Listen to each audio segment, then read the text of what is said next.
Bonsoir à tous, merci d'être avec nous sur Monaco Info.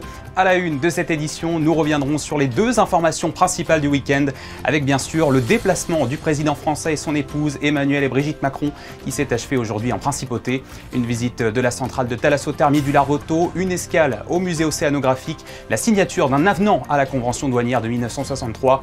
Vous revivrez ces temps forts du week-end. Et puis nous reprendrons la direction du Blue Economy and Finance Forum. La deuxième journée a été marquée par la présence de nouvelles personnalités internationales de haut rang. Quelle a été la teneur des discussions? Que faut-il en retenir? Nous serons sur place et nous recevrons ensuite le vice-président du forum, Pascal Lamy, qui nous dressera son propre bilan. Avant de revenir sur les événements de ce dimanche, regardez ces images. Le Palais Princier a accueilli un dîner d'État hier soir. De nombreuses personnalités, membres des délégations monégasques et françaises étaient présentes, comme vous le voyez, dont les deux invités d'honneur, le président et son épouse Emmanuel et Brigitte Macron, reçus dans la cour par leurs Altesses Sérénissimes, le prince Albert II et la princesse Charlène. Au moment de porter un toast dans la salle du trône, les deux chefs d'État ont prononcé des discours mettant à l'honneur l'estime et l'amitié qui unit leurs deux pays, ainsi que l'importance de leur coopération pour la préservation des océans, alors que la conférence des Nations Unies s'ouvre ce lundi. En voici quelques extraits commentés par Geneviève Berthy. C'était un moment parmi les plus attendus de cette visite d'État, l'échange des traditionnels toasts avant le dîner d'État offert par le couple princier au couple présidentiel français aura tenu ses promesses d'amitié et d'engagement. Le prince de Monaco a tout d'abord souhaité avoir une pensée pour la communauté française qui vit Monaco. Françaises et monégasques vivent, travaillent et entreprennent ensemble, dans une proximité qui illustre la force d'une véritable communauté de destin, consacrée par notre traité d'amitié et de coopération de 2002. Il a ensuite choisi d'y associer la communauté française qui fait Monaco au quotidien. Permettez-moi justement de rendre hommage à la communauté française de Monaco, si active et précieuse, et de saluer ici son engagement dans tous les domaines de la vie économique, sociale, culturelle et sportive de la principauté. Le prince de Monaco a également placé la relation franco-monégasque dans l'action de la politique concrète, en faisant allusion à ce qui a animé la scène médiatique ces derniers jours. La principauté de Monaco sait pouvoir compter sur le soutien de la France, aujourd'hui et demain, comme par le passé, pour l'appuyer dans la reconnaissance de ses efforts d'adaptation aux nouveaux standards européens et internationaux. Il a conclu son propos sur une note d'actualité mondiale en mettant son attention sur le sommet de l'UNOC qui s'ouvre à Nice. Avec la princesse Charlène, avec ma sœur la princesse Caroline, et vous tous, je lève mon verre à la santé du président de la République française et de son épouse. Il faut attendre. Toujours. À la prospérité du peuple français, à l'amitié durable entre la France et la principauté de Monaco et à la protection de notre bien commun, l'océan. Une attention que le président français a immédiatement reprise. Monseigneur, vous vous inscrivez, et pas seulement par votre prénom, dans cette lignée de sang bleu océan. Vous écrivez vous-même dans votre essai « L'homme et la mer » que vous auriez désiré être scientifique. En réalité, cette vocation, vous l'avez réalisée. Vous êtes devenu l'expert et pédagogue des océans, de la vie sauvage, de l'harmonie entre l'être humain et la planète. Prince héréditaire, puis tout au long de votre règne, vous n'avez eu de cesse de plaider, alerter, expliquer, encourager, découvrir, soutenir, au prix d'un immense engagement physique et moral. Je crois que vous êtes le seul chef d'État au monde à vous être rendu aux deux pôles, le Nord et le Sud. On ne compte plus le nombre de fois où vous avez plongé dans toutes les mers du globe, équipé de masques, de bouteilles d'oxygène, ou quand les profondeurs augmentaient, au fond de fosses océaniques, à bord de sous-marins de poche. On me dit même que vous auriez plongé sous la banquise. Avec un cadeau pour le prince. Quelque part dans l'océan Indien, et je veux le dire ici pour tous vos convives, il existe désormais un mont sous-marin Prince Albert II. Avant de lever son verre, Emmanuel Macron a salué l'engagement pionnier du prince de Monaco pour les océans. Vous avez précédé les autres leaders mondiaux dans votre combat pour la protection des océans qui vous a mené à la tribune des Nations Unies depuis 1993, puis à la COP 21 à Paris en 2015 et puis plus récemment à SOS Océan. En 2024, vous avez été le premier État d'Europe et de Méditerranée, a ratifié le traité international pour la protection de la haute mer et de la biodiversité marine, dit BBNJ, l'un de nos combats pour les jours à venir. En soulignant à sa manière la dimension que cet engagement princier a conféré à la principauté de Monaco. Il n'y a donc pas de petits pays, il n'y a que des pays qui choisissent de grands combats. Vous en êtes. Vos enfants, le prince héréditaire Jacques et la princesse Gabriella. Et de fidélité. Au prince, vos enfants, je voudrais dire ceci. La France est à vos côtés et elle le sera toujours. Vive Monaco, vive la France et vive l'amitié franco-monégasque. Aujourd'hui, la journée a démarré à l'hôtel Hermitage par un petit déjeuner ministériel entre les délégations françaises et monégasques, réception qui s'est conclue par la signature d'un avenant à la convention douanière signée à Paris en 1963, avenant qui vise à préciser le cadre juridique permettant l'échange d'informations entre les deux États. C'est l'un des points majeurs de cette visite officielle en principauté. Un peu plus tard dans la matinée, le prince Albert II et le chef de l'État français se sont rendus sur la promenade du Larvoto pour y visiter Siwergi. Vous savez, c'est là que se trouve cette centrale de thalassothermie qui permet de transformer l'énergie de la mer pour produire de la chaleur ou du froid. C'est comme ça que l'on peut chauffer ou climatiser des bâtiments, comme l'hôtel Fairmont, qui en bénéficie déjà de manière totalement décarbonée et sans perturber l'écosystème marin.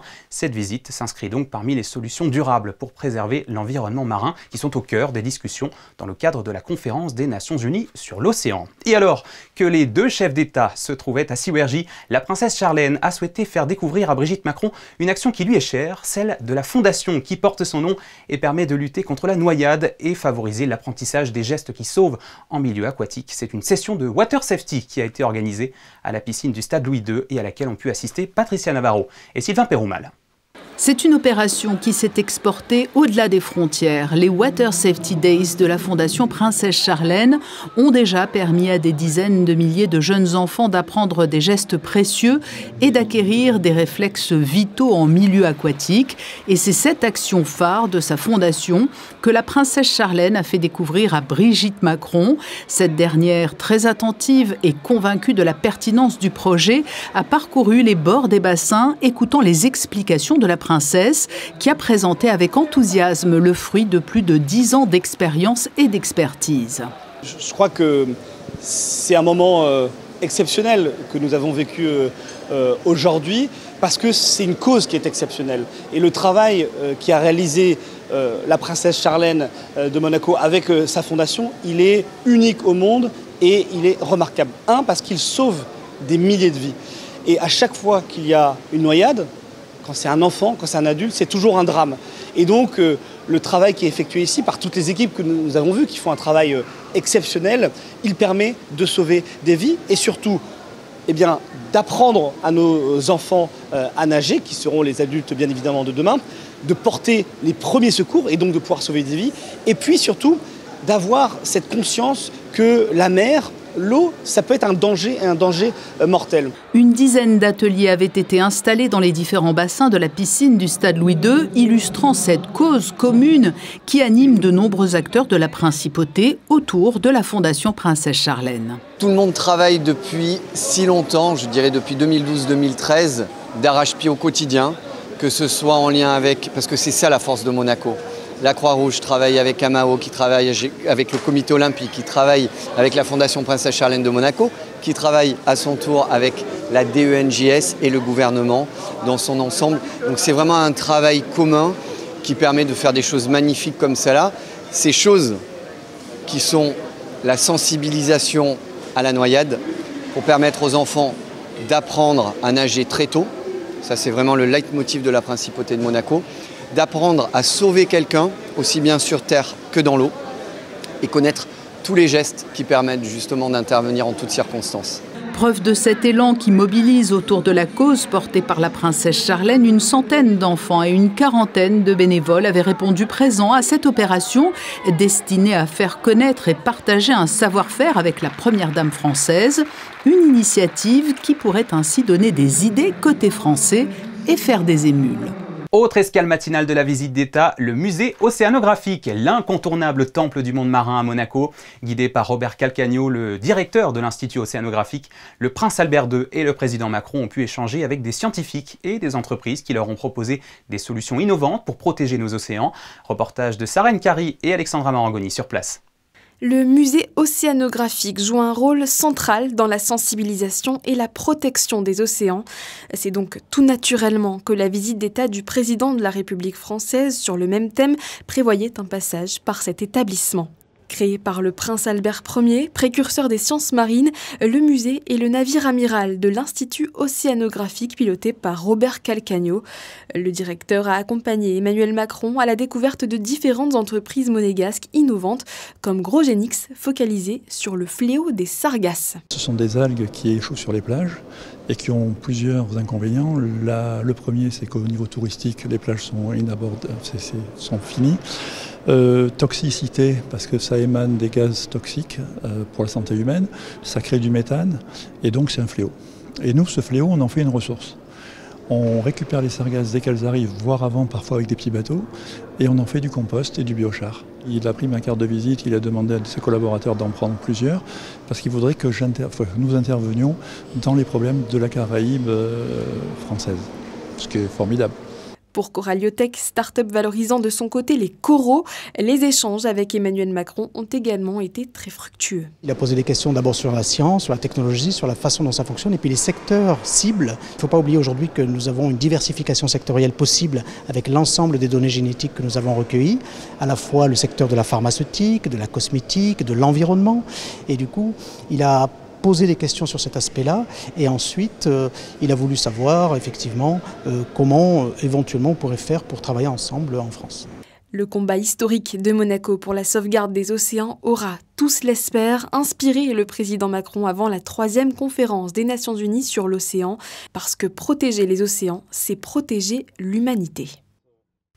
L'autre temps fort de ce dimanche, je le disais en titre, c'est bien sûr le Blue Economy and Finance Forum. Pour la 2e et dernière journée, le Grimaldi Forum a accueilli de nouveaux visages internationaux du monde de l'économie, de la finance et de la politique. Émilie Rousseau, on vous retrouve sur place, des visages très connus et des échanges fructueux aujourd'hui. Oui, et autour de son Altesse Sérénissime le Prince Albert II, on pouvait retrouver le président français Emmanuel Macron ainsi que le président du Costa Rica Hugo Chavez, tous deux co-organisateurs de l'UNOC qui débutera ce lundi à Nice. Était également présent le Prince de Galles ainsi que le président brésilien Lula. Tous étaient réunis pour assister aux conclusions du Blue Economy and Finance Forum ici au Grimaldi Forum. I believe that those who were capable of shifting their priorities once will be capable of doing so again. That their economies are not defined solely by a handful of political decisions. These economies remain dynamic, innovative, and driven by generations of responsible entrepreneurs, scientists, and consumers, some of whom are here with us today. I trust that they will soon stand with us again in addressing the major challenges that bring us all together. C'est un événement qui entendait faire bouger les lignes. Après 2 jours de débats, d'échanges et de discussions, le Blue Economy and Finance Forum s'est clôturé sur des engagements encourageants. Depuis Monaco, un appel a été lancé pour porter les solutions dont le monde a besoin, porter le message que l'économie bleue est une réalité et qu'elle est au cœur des enjeux actuels. C'est un devoir politique, éthique, scientifique de continuer à financer une science libre et ouverte et qui coopère, de continuer à comprendre, à chercher et à baser nos décisions sur cette science libre. Halfway through this decisive decade, I call on all of you to think big in your actions. Let us act together with urgency and optimism while we still have the chance. For the future of our planet, for the future generations, we must listen to the words of Sir David Attenborough. If we save the sea, we save our world. Prendre des mesures audacieuses, passer à l'action. Sur scène, les mots utilisés font écho aux propos tenus durant le BEF, le plus grand sommet au monde organisé sur l'économie bleue. C'est un moment majeur, je pense, d'abord pour rappeler l'importance de l'économie bleue, mais surtout pour construire un schéma financier qui aidera à la restauration de la biodiversité et au financement des initiatives. Et c'est ce qui a été fait de manière formidable par toutes les équipes ici pour l'organiser, et puis par Pascal Lamy et Lina Hassel, qui sont les deux co-chairs du BEF. En clôturant ce forum, chefs d'État et de gouvernement, mais aussi scientifiques et investisseurs, espèrent faire émerger une nouvelle dynamique de coopération internationale autour des océans. Ce Blue Economy and Finance Forum aura posé les bases sérieuses et dressé des perspectives concrètes, alors que débute lundi, à Nice, la 3e conférence des Nations Unies sur l'océan. Et pour conclure cette riche session d'échange autour de l'économie bleue, le vice-président du Blue Economy and Finance Forum, Pascal Lamy, nous a accordé une interview aujourd'hui. Il est revenu sur les temps forts de l'événement et ses enseignements au micro de Christophe Paco. Pascal Lamy, bonsoir à vous. Bonsoir. Un sommet ô combien important, celui de Monaco, et ensuite suivra Nice, bien sûr. C'est le moment de se mobiliser, il était temps pour les océans. On est à la 30e conférence des parties sur le climat et à la 3e sur l'océan. Ouais. Donc ça veut dire quoi? Ça veut dire qu'il faut se dépêcher parce que océan-climat et climat-océan, ça marche ensemble pour une grande partie des difficultés et des opportunités de l'océan. Et donc il faut effectivement accélérer la présence des questions océaniques dans l'agenda international et notamment dans la question du financement. Vous savez ce que c'est que le commerce mieux que quiconque. Aujourd'hui, on a besoin de cet argent. Le delta est impressionnant entre ce qu'il faudrait avoir et ce que nous avons aujourd'hui. On parle de 35 milliards par an, il en faudrait 170, c'est bien cela. J'ai fait mes comptes. Oui, alors ça, c'est les chiffres théoriques. Nous sommes partis avec la principauté, avec le gouvernement français, avec le gouvernement Costa Rica. Nous sommes partis du principe que il fallait arrêter de se lamenter justement sur ce grand trou pour partir de ce qui marche. Et on a passé beaucoup de temps à ramasser 200 initiatives dans ce monde pour à peu près 25 milliards d'euros, de manière à démontrer que l'économie bleue investit, ça marche. Qu'investir dans l'économie bleue, c'est une bonne affaire et ça peut permettre d'arrêter la dégradation des océans.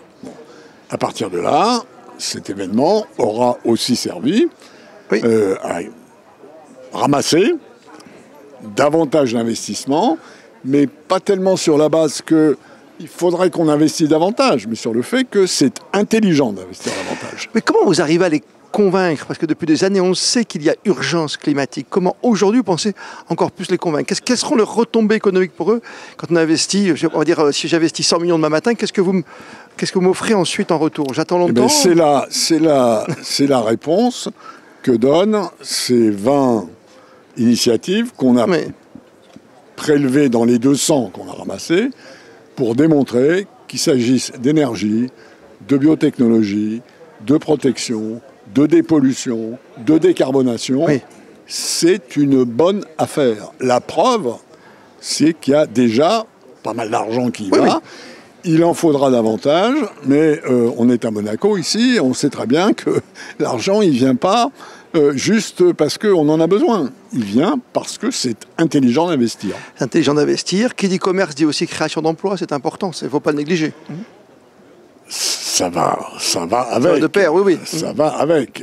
Simplement, ce qu'il faut bien comprendre, c'est que on a d'énormes opportunités qui ne sont aujourd'hui pas mises en œuvre dans les milieux océaniques. Si on veut que ça profite à l'humanité, et la théorie nous le dit, il faut qu'on arrête de dilapider ce capital, ce que nous continuons à faire obstinément. Et donc, au fond, si on n'arrête pas la dégradation des océans, c'est comme si vous étiez assis sur un trésor et tous les ans, vous démolissez une partie du trésor en question. Forcément, à la fin, il ne va pas rester grand-chose. Et ça, c'est ce mouvement-là qu'il faut comprendre. Il y a un intérêt des deux côtés, du côté économie-finance et du côté environnement, à se mettre ensemble pour investir dans l'océan. Vous le dites souvent, c'est la nature qu'il faut protéger. Ça, on ne l'oublie pas. Et c'est la nature qui nous aide à produire tous ces biens aussi que nous avons aujourd'hui, ces services. C'est un des avantages de l'économie bleue par rapport à l'économie verte, si je puis dire. Si vous voulez, ici, Si on regarde l'hydrosphère, la solosphère et l'atmosphère, l'hydrosphère est celle qui se régénère le plus vite et le plus toute seule. Vous prenez une zone océanique dégradée, vous lui foutez la paix pendant 5 ans. 5 ans après, elle sera en bon état. Sur le sol ou dans l'air, c'est beaucoup plus compliqué. Et c'est pour ça d'ailleurs, et on le sent bien quand on voit les gens qui sont les acteurs de ce Blue Economy and Finance Forum, il y a une dose d'optimisme sur l'économie bleue qu'il n'y a pas forcément sur l'économie verte. L'économie bleue est toujours une économie durable aussi, c'est une évidence. Par définition. Par Ce qu'on définition. appelle l'économie bleue, c'est on produit des biens et des services, mais de manière soutenable. Il faut continuer, bien sûr, il faut garder cet espoir, et vous l'avez cet espoir, cet optimisme. Il faut continuer sur la base de ce qui marche. Or, je crois que ce que nous avons démontré, ce que nous démontrons ici, c'est que ça marche. Et donc, si ça marche, c'est beaucoup plus facile de convaincre qu'il faut en faire davantage. Investissez. Merci 1000 fois, Pascal Lamy, d'avoir pris du temps pour nous dans ce forum. Merci à vous. Voilà, et la visite d'État s'est terminée par une escale au Yacht Club de Monaco pour le couple présidentiel français, le couple princier et leur délégation, avec un déjeuner, le dernier avant la fameuse et très attendue conférence des Nations Unies sur l'océan, qui débutera officiellement demain à Nice, événement que vous pourrez vivre évidemment sur Monaco Info tout au long de la semaine prochaine. Avant de refermer ce journal, une information de dernière minute, la Roca Team vient de s'imposer 74-64 face à l'Asvel sur le parquet de Gaston Médecin. C'était le match 3 des demi-finales de Batclic Elite, une nouvelle performance gagnante pour les hommes de Vassilis Panoulis qui avaient déjà réussi à égaliser brillamment jeudi dernier. L'équipe reprend donc la main en bonne forme pour le 4e et dernier match de demi-finale, espérons-le décisif, qui se jouera mardi à 21h en Principauté. Nous en reparlerons dans notre prochain JT. Voilà pour cette édition marquée par cette actualité très spéciale ce week-end à Monaco. Merci à vous de nous avoir suivis et merci pour votre fidélité. Dans un instant, Sarah Nkari vous attend pour les prévisions météo. Ensuite, vous avez rendez-vous avec Yann-Anthony Noguès pour 19h dimanche. Et puis n'oubliez pas que vous pouvez retrouver les podcasts de Monaco Info sur toutes les plateformes d'écoute, dont celui de Charlotte Casiraghi, fondatrice des rencontres philosophiques de Monaco, qui seront également au cœur de l'actualité la semaine prochaine. Demain, c'est Patricia Navarro qui vous accueillera pour votre journal. Excellente soirée sur notre antenne et à bientôt.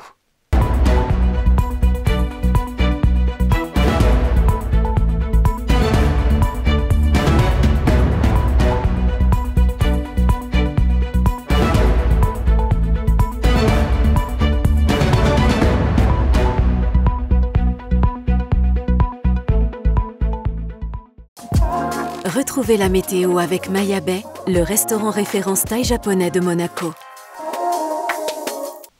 Bonsoir à tous, bonne nouvelle, la journée s'annonce ensoleillée et très agréable demain, jour férié, avec un ciel dégagé du matin jusqu'au soir. La température minimale avoisinera 19 degrés et la maximale atteindra 24 degrés. À l'ombre, une légère brise marine soufflera sur la Principauté, apportant un peu de fraîcheur, toujours bienvenue. Cette météo radieuse vous permettra de profiter comme il se doit de ce lundi de Pentecôte. En soirée, la température restera douce, mais un gilet léger pourrait être utile. Nous fêterons ce 9 juin la Sainte Diane et célébrerons la journée internationale des archives. Belle soirée avec nous sur Monaco Info. C'était la météo avec Maya Bay, le restaurant référence thaï japonais de Monaco.